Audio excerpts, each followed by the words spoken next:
Hello students, इस lecture में हम लोग फंक्शन का रेंज मोनोटोनिसिटी के हेल्प से कैसे निकालते हैं उस बारे में बात करेंगे। यहाँ पर एक वर्ड आया है मोनोटोनिसिटी। सबसे पहले हम लोग समझ लेते हैं कि मोनोटोनिसिटी वर्ड जो होता है इसका मतलब क्या होता है। मैंने यहाँ पर एक वर्ड लिखा है कि मोनोटोनिक फंक्शन। मोनोटोनिक फंक्शन क्या होते हैं? ऐसे फंक्शंस जो या इंक्रीजिंग नेचर के होते हैं या फिर डिक्रीजिंग नेचर के होते हैं। ऐसा फंक्शंस जो अपने इंटायर डोमेन में इंक्रीजिंग नेचर का हो या फिर डिक्रीजिंग नेचर का हो, ऐसे ही फंक्शन इंक्रीजिंग नेचर वाले या डिक्रीजिंग नेचर वाले जो फंक्शन होते हैं उन्हीं को हम लोग मोनोटोनिक फंक्शन बोलते हैं। इनके अलावा भी कुछ फंक्शन ऐसे होते हैं जो इंटरवल वाइज इंक्रीजिंग या डिक्रीजिंग नेचर रिप्रेजेंट करते हैं। तो ऐसे फंक्शंस को हम लोग पार्ट वाइज डिस्कशन करेंगे। अभी पहले हम लोग एक चीज़ समझते हैं कि मोनोटोनिसिटी जब हम लोग ये बात करते हैं तो किसी फंक्शन के लिए जो इंक्रीजिंग नेचर का है या फिर डिक्रीजिंग नेचर का है, इसके लिए हम लोग जब क्वेश्चन लगाएंगे तो उस क्वेश्चन में अप्रोच क्या फॉलो करेंगे इस बारे में बात करते हैं। क्योंकि डेफिनेशन जानने से कोई मतलब नहीं होता है। डेफिनेशन का क्या मतलब होता है? कोई क्वेश्चन जब हम लोग लगाने जा रहे हैं तो उसमें मोनोटोनिसिटी है, इंक्रीजिंग फंक्शन आया है या फिर डिक्रीजिंग फंक्शन आया है, तो उसका कैलकुलेटिव अप्रोच क्या होगा वो चीज़ हम लोग सीखते हैं। वो हम लोगों के लिए ज़्यादा हेल्पफुल होगा। तो अभी मैं मान लेता हूँ कि हमारे पास एक फंक्शन है f(x) और इस फंक्शन के रेंज को हम लोगों को डिस्कस करना है। और यहाँ पर एक चीज़ मान लेते हैं, इसका डोमेन होल रियल नंबर भी मान सकते हैं या फिर कुछ पर्टिकुलर एक इंटरवल भी मान सकते हैं। तो अभी मैं रियल नंबर ही लेकर के चल रहा हूँ। अब यहाँ पर देखिए, जब इस फंक्शन का रेंज निकालना होगा यूजिंग मोनोटोनिसिटी, तो आपको सबसे पहला काम क्या करना होता है कि इस फंक्शन का फर्स्ट डेरिवेटिव आप निकालिए। ठीक है, इस फंक्शन का first derivative that is dy by dx, या जिसको हम लोग f' भी निकालते हैं, वो चीज़ निकालिए। अब होगा क्या कि आप f' को तुरंत जीरो के इक्वेट करिए। मान लेते हैं हमारे पास x इक्वल टू LMN, तीन ये ऐसे पॉइंट आ रहे हैं जिस पे फर्स्ट डेरिवेटिव जीरो हो जा रहा है। ऐसा भी हो सकता है 1 पॉइंट आए, 2 पॉइंट आए, 3 पॉइंट आए, वो डिपेंड करेगा कि फंक्शन जो है किस तरह का दिया गया है, किस नेचर का दिया गया है। ठीक है, तो अभी मान लेते हैं समझने के लिए कि हमारा जो फंक्शन था y इक्वल टू f(x), जब उसको हम लोगों ने उसका फर्स्ट डेरिवेटिव जीरो के इक्वल इक्वेट किया तो हमको तीन ऐसे पॉइंट मिल रहे हैं LMN जिस पर ये फर्स्ट डेरिवेटिव जीरो हो जा रहा है। अब होगा क्या कि आप इन तीनों ही पॉइंट को एक पर्टिकुलर इंक्रीजिंग नेचर में आप सेट कर दीजिए। ठीक है, नंबर लाइन पर। अब होगा क्या, हम n से बड़े वैल्यू को लेकर के जब यहाँ पर रखें तो अगर हमको f' का ये साइन जो है यहाँ पर ग्रेटर देन जीरो मिला, ठीक है, इसको मैं प्लस से बोल देता हूँ। मान लेता हूँ हमने n से कोई बड़ा नंबर लिया और ला करके यहाँ पर रखा जब, तो ये f' जो एक्सप्रेशन आया उसका वैल्यू पॉजिटिव आया। ठीक है, तो और ऐसे सब मान लेते हैं हमारे पास जितने इंटरवल आए सब हमने चेक करके रख लिया है। तो मैंने एक लिख दिया है ऐसे representation positive negative positive negative. तो ये पॉजिटिव नेगेटिव डिसाइड क्या करेगा?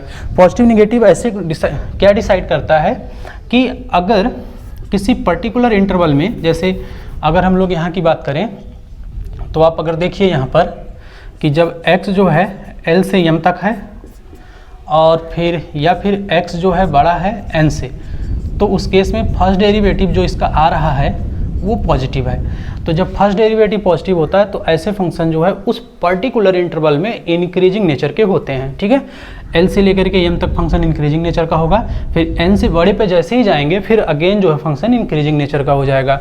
दोबारा अगर हम लोग बात करें तो यहाँ पर अगर आप ध्यान से देखिए, x जब L से छोटा है या फिर x जो है m से n के बीच में है, ठीक है, तो उस केस में फंक्शन जो हमारा फर्स्ट डेरिवेटिव आ रहा है वो लेस देन जीरो है।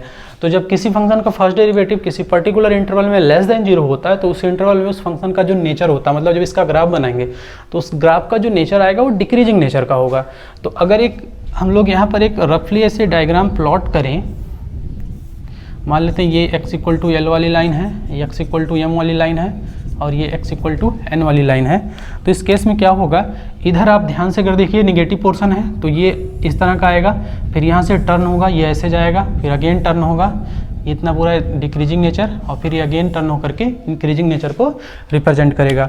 अब आप एक चीज़ ध्यान समझिए कि ये जो पूरा पोर्शन आया है, ठीक है, L से लेस वाला जो कि मैंने यहाँ पर रिप्रेजेंट किया है, इस वाले फंक्शन पर, इस वाले पार्ट पर कोई भी x लेंगे और उसके लिए जब फर्स्ट डेरिवेटिव का वैल्यू निकालेंगे तो वो हमेशा लेस देन जीरो आएगा। और ये पोर्शन जो आया है, ठीक है, ये इतना पोर्शन, इसके लिए जब हम लोग फर्स्ट डेरिवेटिव का वैल्यू निकालेंगे तो वो हमेशा पॉजिटिव आएगा। तो यहाँ पर एक चीज़ आप समझ सकते हैं कि जब किसी फंक्शन का फर्स्ट डेरिवेटिव निकालते हैं और इसको जीरो के इक्वेट करते हैं ठीक है। और अगर वो जीरो किसी पर्टिकुलर 2, 3, जैसे मैंने 3 यहाँ नंबर लिया है, 2, 3, ऐसा भी होता है कि ये किसी नंबर पे जीरो ही ना हो। जब किसी नंबर पे जीरो नहीं होगा तो हमेशा पॉजिटिव होगा या फिर हमेशा निगेटिव होगा। अगर हमेशा पॉजिटिव हुआ तो ये फंक्शन ऑलवेज जो है अपने पूरे कंप्लीट इंटायर डोमेन में इंक्रीजिंग नेचर का हो जाएगा। अगर ये ऑलवेज लेस देन जीरो हुआ तो इसका मतलब क्या हुआ कि ये इंटायर डोमेन में अपने डिक्रीजिंग नेचर का हो जाएगा। अगर जीरो हो रहा है तो इसका मतलब कुछ पर्टिकुलर इंटरवल में पॉजिटिव वैल्यू होल्ड करेगा, कुछ पर्टिकुलर इंटरवल में नेगेटिव वैल्यू होल्ड करेगा। तो उस केस में पॉजिटिव निगेटिव के बेस पे हम लोग इंक्रीजिंग डिक्रीजिंग नेचर डिसाइड करेंगे। मैंने आपको बताया कि पॉजिटिव के लिए जो है f' अगर पॉजिटिव है जिस पर्टिकुलर इंटरवल में तो इंक्रीजिंग नेचर, और जिन इंटरवल में f' लेस देन जीरो है उसके लिए डिक्रीजिंग जो है नेचर हम लोग यूज करते हैं। अब इसी कॉन्सेप्ट को हम लोग यूज करके किसी भी फंक्शन का रेंज कैसे निकाला जाता है वो चीज़ का अप्रोच हम लोग सीखते हैं। जब हम लोग किसी फंक्शन का रेंज जो है मोनोटोनिसिटी के हेल्प से निकालेंगे तो वहाँ पर ग्राफिकल अप्रोच क्या होगा, मतलब किस तरह हम लोग ग्राफ का हेल्प लेंगे उस फंक्शन का रेंज निकालने के लिए। उसके लिए मैंने एक छोटा सा एग्जांपल आपको समझाने के लिए लिया है क्यूबिक फंक्शन का। क्यूबिक फंक्शन का जब हम लोगों को रेंज निकालना होता है तो हम लोग कैसे जो है ग्राफ का हेल्प लेंगे उस चीज़ को मैं यहाँ पर समझा देता हूँ आपको। जैसे आप एक चीज़ ध्यान दीजिए कि y=f(x) मैंने यहाँ एक क्यूबिक फंक्शन लिया है। तो जो क्यूबिक फंक्शन होते हैं उनका ग्राफ जो होता है कुछ इस तरह का होता है। अगर x³ का कोफिशिएंट पॉजिटिव है तो डेफिनेटली इसी तरह का ये शेप आता है। तो होगा क्या कि अगर कोई क्यूबिक फंक्शन है तो उसका एटलीस्ट एक रियल रूट तो एग्जिस्ट करेगा ही करेगा। अगर उसके सभी कोफिशिएंट रियल है, हम लोग फंक्शन पढ़ रहे हैं तो कोफिशिएंट रियल ही आएंगे, ठीक है। तो उसका एक रियल रूट तो होना तय ही है, मतलब वो एक्स एक्सिस को एटलीस्ट एक बार जरूर इंटरसेक्ट करेगा। अब हम लोग जब क्यूबिक फंक्शन का रेंज निकालेंगे फिर उस रेंज निकालने के लिए हम लोग मोनोटोनिसिटी का जब हेल्प लेंगे तो फिर उसका फर्स्ट डेरिवेटिव निकालेंगे। तो जो फर्स्ट डेरिवेटिव होता है और ये फंक्शन होता है वो कैसे जो है ग्राफ से एक दूसरे से किस तरह से रिलेट करते हैं वो चीज़ हम लोग समझते हैं। आप एक चीज़ ध्यान दीजिए कि जैसे ही आप किसी भी क्यूबिक फंक्शन को डिफ्रेंशिएट करेंगे तो वो एक क्वाड्रेटिक फंक्शन में कन्वर्ट हो जाएगा। ये क्या होगा, क्वाड्रेटिक फंक्शन। अब क्वाड्रेटिक फंक्शन जो होता है वो उसका ग्राफ जो होता है इस नेचर का बनता है या फिर इस नेचर का बनता है। चूंकि x³ हम लोग यहाँ पहले से बोल रहे हैं पॉजिटिव लेकर के चल रहे हैं तो इस तरह का नेचर बनेगा। इसको अभी हम लोग छोड़ देते हैं। अब होगा क्या कि आप ऐसे समझिए, जब हम लोग ये f(x) फंक्शन जो था क्यूबिक फंक्शन था इसका ग्राफ प्लॉट करेंगे तो ये जो टर्निंग पॉइंट आ रहा है, ये टर्निंग पॉइंट जो आ रहा है, ठीक है, मान लेते हैं ये टर्निंग पॉइंट x=α है और ये टर्निंग पॉइंट x=β, ये एक्स एक्सिस मैंने लिया है। तो उस टाइम होगा क्या, जब आप इसका फर्स्ट डेरिवेटिव निकालोगे और उस डेरिवेटिव को इक्वल टू 0 अगर आप करोगे, ठीक है, तो एक चीज़ मैं पहले से बोल रहा हूँ ये क्वाड्रेटिक एक्सप्रेशन है तो इसके 2 रूट रियल होंगे या फिर दोनों इमेजिनरी हो जाएंगे। मान लेते हैं अगर दोनों रियल आ रहे हैं तो होगा क्या कि जिस पॉइंट पे ये क्यूबिक फंक्शन टर्न हो रहा है एक्स वाले कोऑर्डिनेट के हेल्प से, जहाँ पर ये टर्न हो रहा है वहीं से इसके फर्स्ट डेरिवेटिव का ग्राफ ऐसे ये जाएगा, ठीक है। ये जो मैंने ब्लू कलर से बनाया है ये फर्स्ट डेरिवेटिव का ग्राफ है, मतलब यहाँ मैं लिख देता हूँ f'(x). अब आप एक चीज़ अगर ध्यान से देखिए तो ये पॉइंट अगर इन दोनों का बात अभी आप मत करिए तो ये जो बीच वाला इतना रीजन है ये फर्स्ट डेरिवेटिव का ग्राफ है। तो ये जो बीच वाला रीजन है बिलो द एक्स एक्सिस आ रहा है, तो ये जब बिलो द एक्स एक्सिस आ रहा है मतलब f'(x) इधर लेस देन 0 है। तो जब लेस देन 0 होता है तो उस पर्टिकुलर इंटरवल के लिए जो ओरिजिनल फंक्शन होता है उसका नेचर होता कैसे है, डिक्रीजिंग नेचर। तो आप देखिए अल्फा से लेकर के बीटा के बीच में ये डिक्रीजिंग नेचर का बना है ग्राफ, ठीक। अब होगा क्या कि जैसे ही अल्फा से हम लोग बीटा से आगे बढ़ेंगे, मतलब बीटा से बड़ा कोई एक्स लेंगे या फिर अल्फा से कोई छोटा एक्स लेंगे, इस जो फर्स्ट डेरिवेटिव का ग्राफ है ये एक्स एक्सिस के अपर साइड हो गया है तो ये पॉजिटिव वैल्यू को देगा, ये जो है पॉजिटिव वैल्यू को देगा। तो इस केस में ग्राफ इंक्रीजिंग नेचर का होगा। आप देखिए जो f(x) का ग्राफ है ये इंक्रीज किया है यहाँ से, ठीक है। इस वाले में भी ये इंक्रीजिंग नेचर का ही आएगा जब x हम लोग यहाँ जो है अल्फा से लेस लेंगे और यहाँ पर x हम लोगों ने बीटा से ग्रेटर लिया है। तो ये देखिए यहाँ से यहाँ तक का गया है इंक्रीजिंग नेचर। यही जो है ग्राफिकल अप्रोच जो हम लोग किसी क्यूबिक फंक्शन का या किसी भी बाई क्वाड्रेटिक फंक्शन होगा या कोई और फंक्शन भी होगा, टेक्नोमेट्रिक फंक्शन आ जाएगा मिक्स करके, अभी हम सब हर तरीके का एग्जाम्पल जो है डिस्कस करेंगे, उनका हम लोग ओरिजिनल फंक्शन और उसके फर्स्ट डेरिवेटिव का जो ग्राफ होगा उसके कॉन्सेप्ट को यूज करके हम लोग उस फंक्शन का रेंज निकालेंगे। अब इस पर एक एग्जांपल हम लोग डिस्कस कर लेते हैं। ये यहाँ पर हमने 3 क्वेश्चन लिए हैं जिनका रेंज हम लोगों को डिस्कस करना है। मोनोटोनिसिटी के हेल्प से ही इनका रेंज हम लोग निकालेंगे। पहला फंक्शन यहाँ पर मैंने राइट किया है जो कि है 2x³ - 2x² + 7x + 8। इसका जो रेंज होगा ये -1 से 1 के बीच में ही डिस्कस करना है। मतलब -1 से 1 के बीच में जब इस फंक्शन का हम लोग ग्राफ बनाएंगे तो उस ग्राफ पे फंक्शन का सबसे लोएस्ट वैल्यू से लेकर के सबसे हाईएस्ट वैल्यू जो होगा वही उस फंक्शन का रेंज बनेगा। तो हम लोग क्या करते हैं, मोनोटोनिसिटी की हेल्प से जब निकालना है तो सबसे पहले इस फंक्शन का फर्स्ट डेरिवेटिव हम लोग निकालते हैं। तो ये आ रहा है 6x² 4x + 7। अब हम लोगों को ये पता करना होता है कि ये जो हम लोगों को जिस इंटरवल में इस फंक्शन का रेंज पूछ रहा है, क्या उस इंटरवल में फंक्शन का नेचर जो है इंक्रीजिंग डिक्रीजिंग दोनों हुआ है, या केवल इंक्रीजिंग है या फिर केवल डिक्रीजिंग है। तो उसके लिए जो फर्स्ट डेरिवेटिव होता है उसका वैल्यू जो है हम लोग चेक करते हैं -1 से 1 के बीच में किस तरह का वैल्यू ये दे रहा है, पॉजिटिव नेगेटिव या पॉजिटिव नेगेटिव दोनों। तो चूंकि ये क्वाड्रेटिक एक्सप्रेशन है तो क्वाड्रेटिक एक्सप्रेशन के केस में एक एडवांटेज हम लोगों को होता है कि उसके डिस्क्रिमिनेंट से ये बात हम लोग काफ़ी जल्दी से डिसाइड कर सकते हैं। तो अगर इसको जीरो करने से पहले आप तुरंत इसका पहले अगर डिस्क्रिमिनेंट अगर देखिए 4ac होता है 4ac, तो ये साफ साफ दिख रहा है एक नेगेटिव वैल्यू का आउटपुट दे रहा है। मतलब क्या हुआ कि इस फंक्शन का जो फर्स्ट डेरिवेटिव है उसके x² का कोफिशिएंट जो है पॉजिटिव है और डिस्क्रिमिनेंट नेगेटिव है। तो a > 0 d < 0 का केस बनेगा। और इस केस में इस फंक्शन का जो ग्राफ आएगा, मतलब फर्स्ट डेरिवेटिव का जो ग्राफ आएगा वो for all real number always lie above the x axis होगा। जब always above the x axis होगा तो डेफिनेटली आप x कोई भी रियल नंबर ले लो, -1 से 1 नहीं, कोई भी रियल नंबर अगर आप ले लो उसके लिए हमेशा पॉजिटिव वैल्यू को होल्ड करेगा। ठीक है। अगर हम -1 से 1 के बारे में बात करें तो -1 से 1 तक का भी ये कहीं पर ऐसे बीच में आएगा, -1 से 1 तक, तो इस बीच में भी ये x एक्सिस के ऊपर ही होगा, पॉजिटिव वैल्यू को होल्ड करेगा। मतलब फर्स्ट डेरिवेटिव इस इंटरवल में ऑलवेज पॉजिटिव है। मतलब ये फंक्शन क्या हो गया, इंक्रीजिंग नेचर का हो गया। तो होगा क्या कि अगर हम लोग ये मान लेते हैं y एक्सिस है, ठीक है, और ये y एक्सिस है, हाँ, और ये मान लेते हैं x = -1 वाली लाइन है, ये x = 1 वाली लाइन है। तो ये फंक्शन कुछ इस तरह से ऐसे मूव करेगा, y एक्सिस को ये कट करेगा 0,8 पे, बाकी इसका कोई ज़रूरत भी नहीं है। ठीक है। अब ये देखिए ये मैक्सिमम वैल्यू यहाँ पर मिल रहा है, मिनिमम वैल्यू यहाँ पर मिल रहा है। तो अगर आप -1 पे इस फंक्शन का वैल्यू चेक करिए कि x का वैल्यू -1 लेने पर, ठीक है, मतलब सॉरी ठीक है, ये -1 x का वैल्यू -1 लेंगे तो फंक्शन का वैल्यू जो आएगा वहाँ पर मिलेगा। तो -1 जब लेंगे तो नेगेटिव नेगेटिव नेगेटिव, तो ये 3 टर्म नेगेटिव क्या है, तो -11 + 8, तो -11 + 8 कितना हो जाएगा, -3। ठीक है। 1 लेंगे तो ये कैंसिल हो जाएगा, 7 + 8, ठीक है, तो कितना हो जाएगा 15। तो ये पॉइंट आ रहा है 15। तो इस फंक्शन का जो रेंज बना वो बन गया -3 से लेकर के 15 तक। ठीक है। नेक्स्ट क्वेश्चन हम लोग देखते हैं। इस फंक्शन का हम लोगों को रेंज निकालना है, उसके लिए (1 से लेकर के 3 तक के बीच का पोर्शन हम लोग डिस्कस करना है।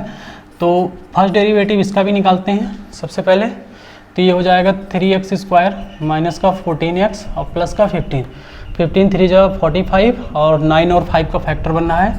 तो 3x² - 9x - 5x प्लस का 3, तो ये बन जाएगा, एक जगह 3x कॉमन हो रहा है, एक जगह 5, और ये बच रहा है x - 3। ठीक है। तो ये एक्चुअल में फैक्टर यहाँ पर हो गया है। मतलब क्या हुआ कि ये फंक्शन इंक्रीजिंग डिक्रीजिंग दोनों ही, मतलब पर्टिकुलर इंटरवल वाइज जो है इंक्रीजिंग डिक्रीजिंग दोनों नेचर को होल्ड कर रहा है। तो उसके लिए हम लोग देखते हैं फर्स्ट डेरिवेटिव का साइन जो है किस इंटरवल में पॉजिटिव हो रहा है और किस इंटरवल में नेगेटिव हो रहा है। इसको जब हम लोग जीरो करेंगे तो यहाँ से हमको क्रिटिकल पॉइंट मिलेगा 5/3, ठीक, और इसको जब हम लोग जीरो करेंगे तो यहाँ से क्रिटिकल पॉइंट 3 मिलेगा। चलिए दोनों को रिप्रेजेंट करते हैं। ये 5/3 जो होगा 5/3, तो ये 3 से तो छोटा ही आएगा, और ये यहाँ 3 हो गया। हम लोगों को नेचर कहाँ से कहाँ तक का डिसाइड करना है, 1 से लेकर के 3 तक। तो ध्यान रहे 1 जो है इधर ही कहीं आएगा 1, ठीक है। अब इस इंटरवल में अगर 3 से कोई भी बड़ा वैल्यू हम लोग लेंगे, 3 से बड़ा लेंगे तो ये भी पॉजिटिव होगा, ये भी पॉजिटिव, मतलब यहाँ ये रीजन पॉजिटिव आ रहा है। मतलब फर्स्ट डेरिवेटिव 3 से बड़े वाले नंबर के लिए पॉजिटिव है। तो इस केस में इंक्रीजिंग नेचर होगा, मतलब ये जो बाउंड्री होगी 3 से बड़ी वाली, और 3 से बड़ी 5/3 से लेकर के 3 तक के बीच का अगर हम लोग बात करेंगे, 3 से लेस लेंगे तो ये वैल्यू जो है निगेटिव होगा। ये वैल्यू भले ही पॉजिटिव है लेकिन ये निगेटिव हो जाएगा। तो यहाँ से F dash x less than 0 आ रहा है, तो इस केस में ये डिक्रीजिंग नेचर का होगा, और इधर जो है अगेन वही इंक्रीजिंग नेचर ही आएगा, लेकिन हम लोगों को 1 के उधर नहीं जाना है। तो अगर इस फंक्शन का हम लोग ग्राफ बनाएं, ले लेते हैं वाई एक्सिस, रेंज निकालने के लिए वाई एक्सिस का ही रेफरेंस लेते हैं, इसमें एक्स एक्सिस कोई रोल नहीं होता है, उसके बिना भी हम लोग निकाल सकते हैं। तो x इक्वल टू 1 वाला लाइन, उसके बाद x इक्वल टू 5/3 वाला लाइन, और x इक्वल टू 3 वाला लाइन, ठीक है। 3 के आगे नहीं जाना हम लोगों को, तो चलते हैं। ये पोर्शन देखिए 1 से 5/3 पॉजिटिव डेरिवेटिव, मतलब इस बीच में जो फर्स्ट डेरिवेटिव है पॉजिटिव है, तो इंक्रीजिंग नेचर का होगा, तो कुछ इस तरह का, ठीक है। और उसके बाद जो है फिर 5/3 से 3 तक नेगेटिव हो गया है, तो ये कुछ इस तरह का बनेगा, ठीक है। अब एक चीज़ आपको ध्यान देना है कि यहाँ पर देखिए मैक्सिमम वैल्यू आपको यहाँ मिल रहा है, 5/3 पर इस फंक्शन का वैल्यू क्या हो रहा है, मैक्सिमम हो रहा है। लेकिन अभी हम चूंकि ये एक रफ फिगर बनाए हैं, तो यहाँ से ये चीज़ डिसाइड नहीं कर सकते हैं कि ई पॉइंट मतलब x इक्वल टू 1 पे ये मिनिमा हो रहा है कि x इक्वल टू 3 पे ये मिनिमा हो रहा है। ये चीज़ अभी हम लोग नहीं डिसाइड कर सकते, उसके लिए वैल्यू दोनों निकालेंगे और दोनों में से जो लेस होगा वो हमारा बनेगा, मतलब रेंज वहीं से स्टार्ट होगा। तो पहले 1 पे देख लेते हैं वैल्यू कितना आ रहा है। तो 1 पे यहाँ से 1 -7 + 15 माइनस का 8, तो ये कैंसिल हो जाएगा। 1 पे 1 ही वैल्यू दे रहा है, f(1) 1 ही आ रहा है, और f(3) निकाल लेते हैं, और ये हमारा आ रहा है 71, तो यहाँ से 1 दे रहा है, ठीक है। 1 दे रहा है मतलब 3, और मतलब ये दोनों ही वैल्यू सेम आ रहा है, सेम हाइट पे हो रहा है, ठीक है। ये दोनों पर ही वैल्यू 1 आ रहा है। तो हमारा जो रेंज इस फंक्शन का बन रहा है वो 1 से स्टार्ट हो रहा है, 1 से स्टार्ट हो रहा है, कहाँ तक जाएगा, मैक्सिमा यहाँ पर होल्ड कर रहा है 5/3 पर। तो 5/3 पे भी इसको सॉल्व करते हैं। 5 का क्यूब 125/27, 5 का स्क्वायर तो 7 × 25/9, और प्लस 5/3 है तो 15 × 5/3 माइनस का 8, 3 5 जा 15। ये चीज़ मैंने यहाँ कैलकुलेट कर दिया है, 59/27 आ रहा है, तो ये 59/27 तक ये मैक्सिमम वैल्यू होल्ड करेगा। तो सेकंड फंक्शन का रेंज जो हम लोगों का हो गया 1 से लेकर के 59/27। ये थर्ड फंक्शन हमने लिया है जिसका रेंज हम लोगों को निकालना है मोनोटोनिसिटी की हेल्प से। तो अभी ऐसे sine of mod x, cos of mod x दिया है, अगर हम लोग इसको डायरेक्ट ऐसे अगर डिफ्रेंशिएट करते हैं तो ये मामला यहाँ पर काफ़ी गड़बड़ हो जाएगा। तो एक थोड़ा सा इसमें हम लोग ट्रिक यूज करते हैं कि ये जो साइन एक्स दिया है इसको हम लोग टी मान लेते हैं। तो ध्यान रहे, अगर साइन एक्स को आपने टी मान लिया तो टी कहाँ से कहाँ तक बिलोंग करेगा, 0 से 1 तक बिलोंग करेगा, ठीक है। मॉड साइन एक्स जो होता है -1 से 1 तक जाता है, मॉड लगा देंगे तो 0 से 1 तक का बात करेगा, ठीक है। और यहाँ से तब आप बताइए कॉज एक्स की वैल्यू कितना हो जाएगा, 1 - t² हो जाएगा। चलिए इस फंक्शन को आप रखिए यहाँ पर, जो t के टर्म में जनरेट होगा ये फंक्शन, ठीक। तो 3t - 4 1 - t², करिए इसको डिफ्रेंशिएट तुरंत। तो ये तो हो जाएगा 3 - 4 अंडर रूट का होगा 2 टाइम्स 1 - t² और -t² का माइनस का 2t होगा, तो ये यहाँ से कैंसिल होगा, 3 + 4t, ठीक है, अपान 1 - t² आ रहा है। अब एक चीज़ ध्यान से देखिए, t कहाँ से कहाँ तक था, 0 से लेकर के 1 तक था। मिनिमम वैल्यू जब 0 रखेंगे t का तो भी एक्सप्रेशन जो है इसका फर्स्ट डेरिवेटिव पॉजिटिव आ रहा है, मैक्सिमम वैल्यू 1 रखेंगे तो पॉजिटिव आ ही रहा है। तो इसका मतलब हम लोग बोल सकते हैं कि for every t belongs to 0 to 1 जो ये फर्स्ट डेरिवेटिव आ रहा है ये ग्रेटर देन 0 है, मतलब इंक्रीजिंग नेचर का है। तो जब इंक्रीजिंग नेचर का है तो 0 से 1 के बीच में इस फंक्शन का जो भी ग्राफ बनेगा वो कुछ इस तरह का बनेगा, ऐसे 0 से लेकर के 1 तक का, ठीक है। अब 0 से लेकर के 1 तक का जब हम लोग ग्राफ इसका निकालेंगे तो ग्राफ बनाएंगे तो ऐसे इंक्रीजिंग नेचर का बन रहा है। तो 0 पे साफ साफ दिख रहा है मिनिमा वैल्यू होल्ड कर रहा है, और 1 पे मैक्सिमा।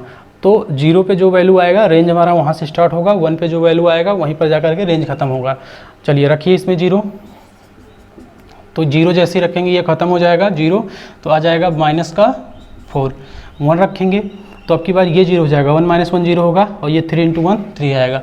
तो इस फंक्शन का जो रेंज आया -4 से लेकर के 3 तक आया है। ठीक है। इस फंक्शन का रेंज हम लोग और तरीके से भी लगा सकते हैं, जैसे मैंने ये मोनोटोनिसिटी का हेल्प लिया, हम लोग एक तरीके से और लगा सकते हैं, वो तरीका भी हम लोग देख लेते हैं इसी समय। अगर आप इस फंक्शन का पीरियड निकालिए तो वो पीरियड आ रहा है पाई, ठीक है।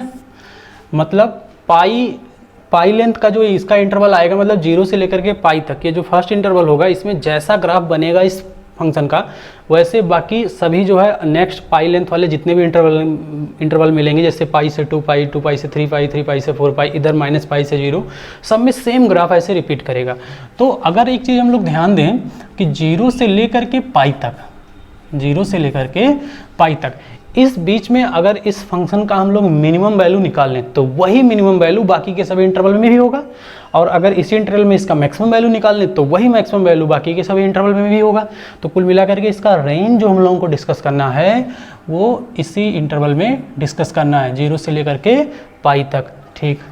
तो 0 से लेकर के पाई तक डिस्कस करना है, तो क्या करते हैं, इस फंक्शन को तुरंत ये मॉड यहाँ से हटाते हैं हम लोग। कंडीशन पहला लेते हैं कि जब हमारा x 0 या 0 से बड़ा ले लेते हैं, लेकिन π/2 से छोटा लेते हैं, मतलब फर्स्ट क्वाड्रेंट का बात किया जा रहा है, फर्स्ट क्वाड्रेंट में दोनों पॉजिटिव है, तो 3 sin x minus 4 cos x, ठीक। आगे चलते हैं, अगला जो हम लोगों को पार्ट डिस्कस करना है π/2 से बड़ा, ठीक है, या फिर पाई से छोटा।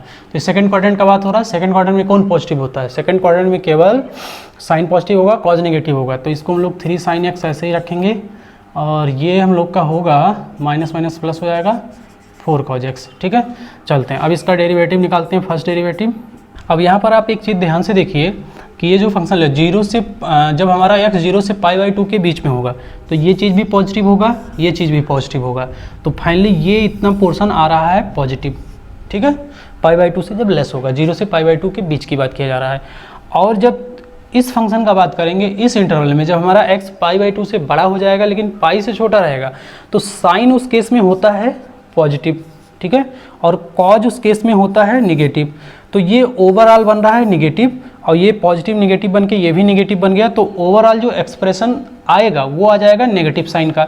इसका मतलब क्या हुआ, इसका मतलब ये चीज़ हुआ कि x = 0, x = π/2 और x = पाई, इस बीच में हो क्या रहा है, ये फंक्शन x = 0 मतलब y एक्सिस हो गया, यहाँ से ऐसे इंक्रीज कर रहा है इस इंटरवल में, और बाकी में ये डिक्रीज कर रहा है। तो हम लोग एक चीज़ देख लेते हैं कि x = 0 रखने पे इसका वैल्यू कितना आ रहा है, कि मतलब y एक्सिस को कहाँ इंटरसेक्ट करेगा। x = 0 रखिए तो ये तो खत्म हो जाएगा, ये कितना आ जाएगा -4, तो ये x एक्सिस पे -4 से स्टार्ट होगा, ठीक है। और π/2 रखिएगा तुरंत यहाँ पर, π/2 पे ये 1 होगा और ये 0 हो जाएगा, तो ये कुछ 3 तक ऐसे जाएगा, और फिर पाई जब हम लोग रखेंगे तो पाई पे एक चीज़ ध्यान देना, ये 0 हो जाएगा, ये -4 आएगा, तो फिर यही सेम जो है ये इस तरह का। अब मैं आपसे यही कह रहा था कि जब इसका पीरियड पाई है तो ये जो ग्राफ बना है आगे के सभी इंटरवल में यही सेम ग्राफ रिपीट करेगा। अगला जो है ये -4 से स्टार्ट हुआ तो ये अगला 3 तक जाएगा, फिर ऐसे जो है -4 तक आएगा। तो इसमें भी अगर आप साफ साफ ध्यान से देखिए तो मैक्सिमम वैल्यू इसका 3 आ रहा है, मिनिमम -4 आ रहा है, तो सेम रेंज आएगा यहाँ से भी, मतलब -4 से 3 तक। तो ये जो है हम लोग इस फंक्शन का रेंज जो है बिना टी लेट किए भी निकाल दिए हैं, बस इस मॉड पे कंडीशन लगा करके मॉड हम लोग रिमूव किए हैं, तो ये आ गया है। अगर एक तरीका इसका और है लेकिन वो काफ़ी ज़्यादा कॉम्प्लिकेटेड हो जाएगा, तो उसकी बात भी मैं नहीं करूँगा कि बिना मॉड फंक्शन हम लोग ये चीज़ ये जो इंटरवल वाइज मैंने डिस्कस किया है, बिना ये चीज़ डिस्कस किए भी आप इसको लगा सकते हैं। आप इसको डायरेक्ट डिफ्रेंशिएट करिए तो काफ़ी लंबा चौड़ा एक्सप्रेशन जनरेट होगा, तो वो काफ़ी मुश्किल टास्क हो जाएगा, मतलब उसमें कैलकुलेशन भी लेंदी हो जाएगा। ये काफ़ी अच्छा सा तरीका था, हम लोग एक छोटा सा कॉन्सेप्ट यूज किए हैं पीरियोडिसिटी का, ठीक है। ये हो गया। अब हम लोग इसके नेक्स्ट वाले लेक्चर में नेक्स्ट प्रॉब्लम डिस्कस करेंगे डोमेन और रेंज पे बेस्ड।